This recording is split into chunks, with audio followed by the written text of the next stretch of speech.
ಯಾಮಿನಿ ಹಂತಕನ ವಿರುದ್ಧ ಆಕ್ರೋಶ ಹೆಚ್ಚಾಗ್ತಾ ಇದೆ. ಜಸ್ಟಿಸ್ ಫಾರ್ ಯಾಮಿನಿ ಪ್ರಿಯಾ ಅಂತ ಪ್ರತಿಭಟನೆಯನ್ನ ನಡೆಸಲಾಗಿದೆ.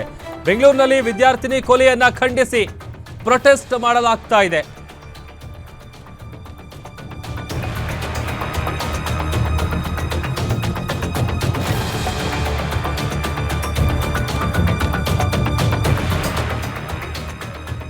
ಬೆಂಗಳೂರಿನ ಶ್ರೀರಾಂಪುರ ಪೊಲೀಸ್ ಠಾಣೆಯ ಮುಂದೆ ಜನ ಸೇರಿ ತಮ್ಮ ಆಕ್ರೋಶವನ್ನ ಹೊರ ಹಾಕ್ತಾ ಇದ್ದಾರೆ.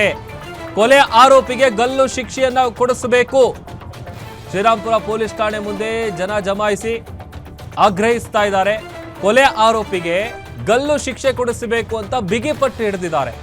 ಮತ್ತೊಂದು ಕಡೆ ಜನರನ್ನ ಚದುರಿಸುವುದಕ್ಕೆ ಪೊಲೀಸರಿಂದ ಲಘು ಲಾಠಿ ಪ್ರಹಾರ ನಡೆದಿದೆ. ಜನಾಕ್ರೋಶ ಹೆಚ್ಚಾಗ್ತಾ ಇದ್ದಂತೆ ಹೆಚ್ಚುವರಿ ಪೊಲೀಸರನ್ನ ನಿಯೋಜನೆ ಮಾಡಲಾಗಿದೆ. ವಿದ್ಯಾರ್ಥಿಗಳು ಹಾಗೂ ಸ್ಥಳೀಯ ಮಹಿಳೆಯರು ಪ್ರತಿಭಟನೆ ಮಾಡ್ತಾ ಇದ್ದಾರೆ. ನ್ಯಾಯಕ್ಕಾಗಿ ಆಗ್ರಹಿಸಿ ಜನ ಪ್ರೊಟೆಸ್ಟ್ ಮಾಡ್ತಾ ಇದ್ದಾರೆ. ಯಾಮಿನಿ ಪ್ರಿಯಾ ಅನ್ನುವಂತಹ ಯುವತಿಯನ್ನ ಆರೋಪಿ ವಿಘ್ನೇಶ್ ಕೊಲೆ ಮಾಡಿರ್ತಾನೆ. ಇಲ್ಲಿ ಮೊನ್ನೆ 2 ದಿನಗಳ ಹಿಂದೆ ನಡೆದಂತಹ ಘಟನೆ ಇದು. ಹಾಡ ಹಗಲಲ್ಲೇ ಆತ ಮಂತ್ರಿ ಮಾಲ್ನ ಹಿಂದೆ ರೈಲ್ವೆ ಟ್ರ್ಯಾಕ್ ಏನಿದೆ ಅಲ್ಲಿ ಕಾಲೇಜಿಂದ ಮನೆಗೆ ನಡ್ಕೊಂಡು ಹೋಗ್ತಾ ಇದ್ದಂಥ ಸಂದರ್ಭದಲ್ಲಿ ಬೈಕ್ನಲ್ಲಿ ಬಂದು ಹರಿತವಾದ ಆಯುಧದಿಂದ ಆಕೆಯ ಕತ್ತನ್ನು ಕೊಯ್ದು ಅಲ್ಲಿಂದ ಎಸ್ಕೇಪ್ ಆಗಿದ್ದ. ಆ ನಂತರದಲ್ಲಿ ಆತನ ಬೆನ್ನು ಬಿದ್ದ ಪೊಲೀಸರು ಆತನನ್ನು ಅರೆಸ್ಟ್ ಮಾಡಿದ್ದಾರೆ. ಮತ್ತೊಂದು ಕಡೆ ಆ ಯುವತಿಗೆ ನ್ಯಾಯ ಸಿಗಬೇಕು ಅನ್ನುವಂತಹ ಮಾತುಗಳು ಕೇಳಿಬರ್ತಾ ಇದೆ.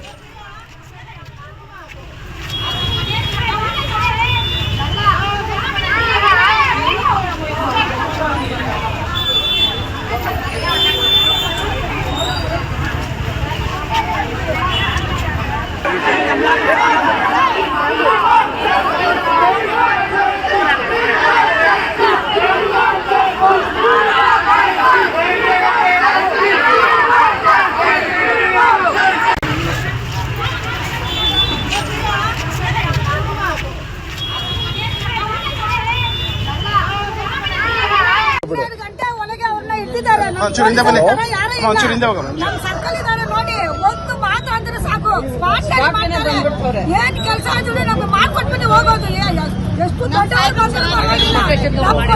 ದೇವ್ರ ಪ್ರಸಾದ ತರ ನಮ್ ಸಾಯ್ಬ್ರು